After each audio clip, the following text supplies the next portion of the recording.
Página 176. Multiplicação. Atualmente convivemos com uma produção excessiva de resíduos sólidos. Resíduos sólidos é lixo, tá? É decorrente da facilidade de compra de alimentos que vêm em embalagens de plástico ou de isopor, em porções individuais e prontas para o consumo, como sanduíches, pizzas, lasanhas, etc. Você sabe quantos quilogramas de resíduos sólidos você produz em uma semana? Segundo estudos, cada brasileiro produz cerca de 324 kg de resíduos sólidos por ano. Esse é um valor médio, ou seja, pode ser menor ou maior, dependendo principalmente do poder aquisitivo da pessoa e da região onde mora. Então depende do valor, do poder aquisitivo, né? Do dinheiro que a pessoa tem para poder comprar. Então pode ser uma quantidade maior ou menor. Considerando essa produção média anual, podemos calcular a quantidade de resíduos produzida por uma família de 4 pessoas, fazendo a seguinte adição de parcelas. Então aqui ó, fizeram um cálculo médio, né, de quanto uma família de 4 pessoas produz de resíduos sólidos, né? Então eles somaram 324 mais 324 mais 324 mais 324. E o total dessa soma deu 1.296 quilogramas, tá? Para essa família de 4 pessoas. Como essa adição tem parcelas iguais, podemos representá-la por meio de uma multiplicação. Então, em vez de fazer essa soma aqui, ó, de 4 parcelas iguais, a gente poderia ter feito a multiplicação, né? 4 vezes 324, porque todas as parcelas são iguais, né? Também dá o mesmo resultado, 1.296, tá?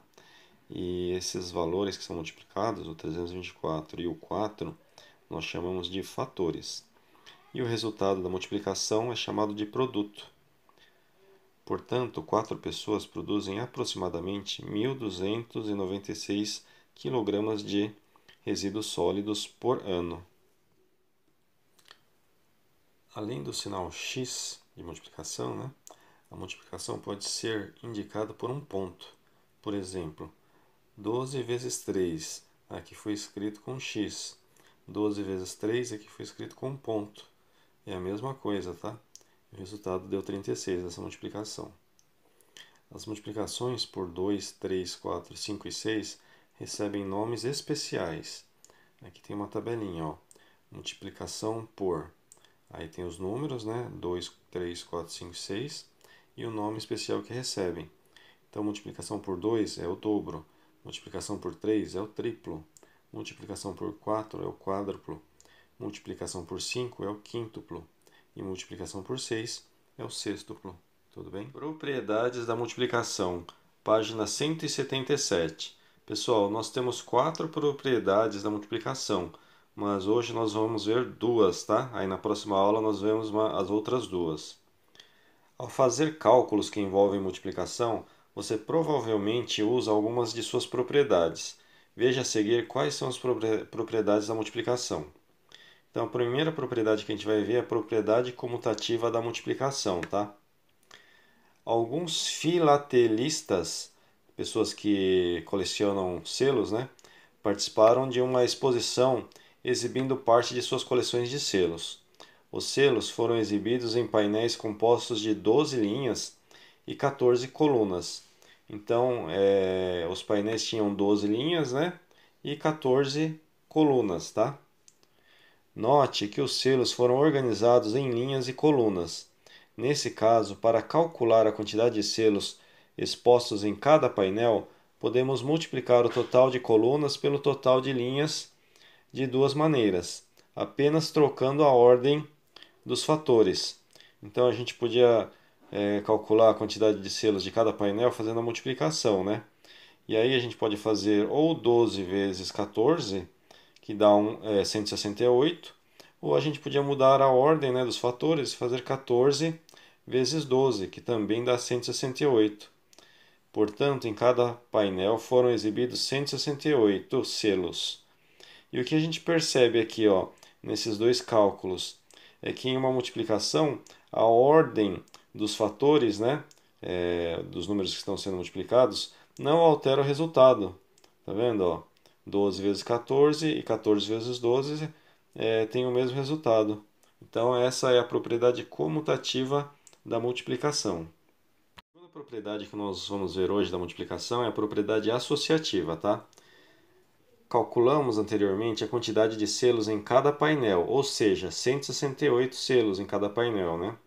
Sabendo que foram usados 7 painéis na exposição, todos com igual quantidade de selos e organizados da mesma maneira, a quantidade total de selos na exposição pode ser determinada por meio do cálculo ao lado. Então aqui ó, a quantidade de painéis é 7, né? Quantidade de linhas por painel é 12, quantidade de colunas por painel é 14. Então, multiplicando esses três números, a gente vai saber a quantidade total de selos expostos, né, na exposição, tudo bem? Na página 178, nós temos a conclusão aqui da propriedade associativa, tá? Esse cálculo pode ser efetuado associando seus fatores de maneiras distintas, diferentes, né? Duas dessas maneiras são as seguintes. Então, aqui o nosso cálculo era 7 vezes 12 vezes 14, né? Para saber o total de selos que estavam na exposição. Aí, aqui nesse primeiro cálculo foi feita uma associação entre o 12 e o 14, ó. Foi feita a multiplicação 12 vezes 14, né? E o 7 ficou separado. 12 vezes 14 deu 168, vocês se lembram, né? Aí depois de fazer essa associação aqui, que foi multiplicado o resultado dela com o 7, ó. 7 vezes 168, que vai dar um total de 1.176 selos na exposição. E esse cálculo poderia ter sido feito de outra maneira, ó. Aqui uma outra maneira de associar, ó. Em vez de associar o 12 com 14, aqui foi associado o 7 com o 12. E aí fez a multiplicação, 7 vezes 12 igual a 84. Aí depois disso foi multiplicado com 14, ó. 84 vezes 14, que também vai dar os 1.176 selos da exposição, tá? Portanto, no total foram exibidos 1.176 selos na exposição. Então, isso quer dizer que, em uma multiplicação de 3 ou mais fatores, a maneira como os fatores são associados não altera o produto, tá? 14 foi associado com 12, né? E deu 168, depois foi multiplicado com 7. Aí o resultado total deu 1.176. E vocês poderiam ter associado 7 com 12 também. 7 vezes 12, 84. Vezes 14, 84 vezes 14, 1.176 selos também. Dá o mesmo resultado. Pessoal, tá? Essa foi a nossa videoaula de hoje. E na próxima aula nós vamos ver as outras duas propriedades da multiplicação, tá? A propriedade da existência do elemento neutro e a propriedade distributiva da multiplicação. Muito obrigado, até a próxima aula.